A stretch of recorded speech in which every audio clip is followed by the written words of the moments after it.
Thanks, Catherine, and I'm pleased to say I'm not forced to speak in a personal capacity, and I'm very proud to speak on behalf of the 80,000 DWP members of PCS. So, we've had an absolutely inspiring day today, and we've heard some great speakers talk about the struggles that they're involved in.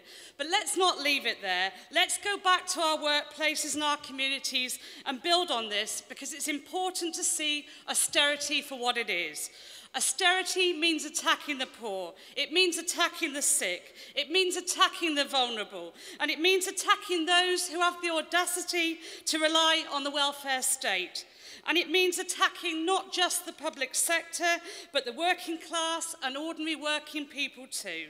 Cameron, Clegg, Osborne and their cronies attack all of this in order to drive through the biggest transfer of wealth that this country has seen to line the pockets of the very rich.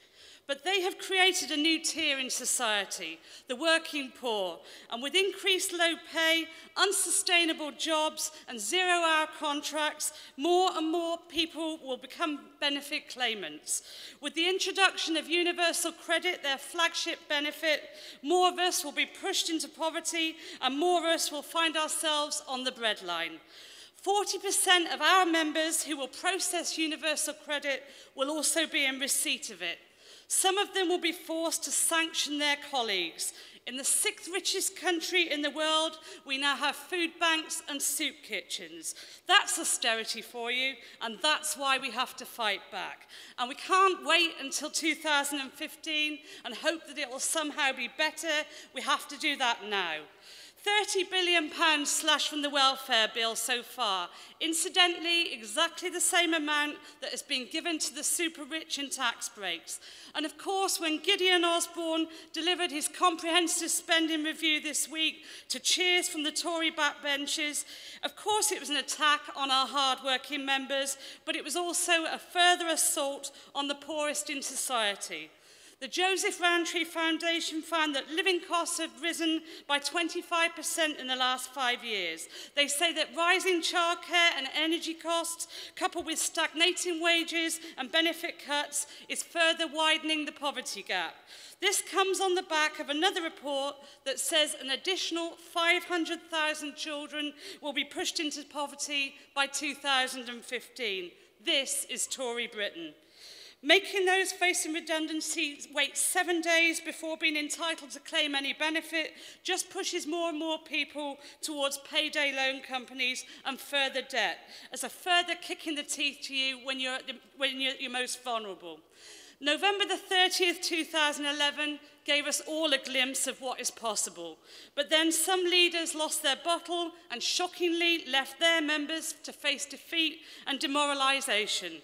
And in the coming period, we will face some defeatism. The task is too big. We cannot win. Last year, Prentice said that 2013 would see a unison spring. Well, it's summer now, Dave, and where are you?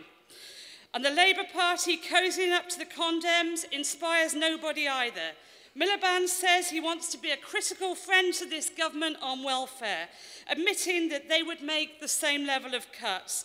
Well, Ed, if you want to get elected, don't be their bloody friend, be the opposition to them on welfare. So what role can trade unions play in the building of all these alliances? Well, I think, as this NSSN conference today has demonstrated, we can play a central role in giving a lead and inspiring campaign activity. And in PCS, with a left-wing leadership, we've shown that where members stand together and are prepared to fight, we can gain concessions and, dare I say it, even victories. In my own department, the Department for Work and Pensions, when faced with the first ever compulsory redundancies, when ironically in the Department for Work, this administration were planning to consign our lowest grade of workers, many of them with disabilities, who could easily have chosen a life on benefit, but instead chose to go out to work, to a future on benefit. But we fought and we won, and all of their jobs were saved. What was particularly pleasing about that was that most of our members will never ever meet any of those 43 individuals at risk, but they recognised that there was a principle at stake, and if we didn't stand up to the DWP and stand up for ourselves, then they would come back and they would attack us again and again and again. And the other thing about that success was that in the event, we never had to take any industrial action. The mere threat of industrial action and all our members being prepared to stand together and fight back was enough to force the DWP to change their plans.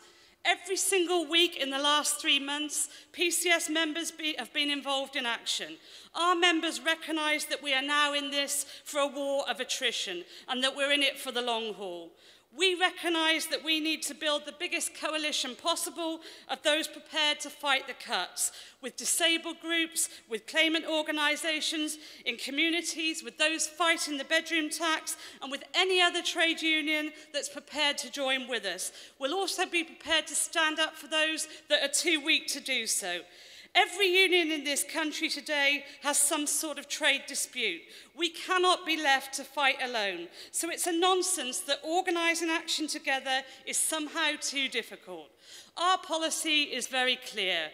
All protests are valid, but the best way of defeating the Condems and their hated austerity policy is through joint coordinated industrial action. And yes, that does mean a general strike, although you can call it whatever you like. It's no longer good enough for union leaders to make rousing speeches and then do nothing. It's not that we want to fight, it's that we know we have to fight.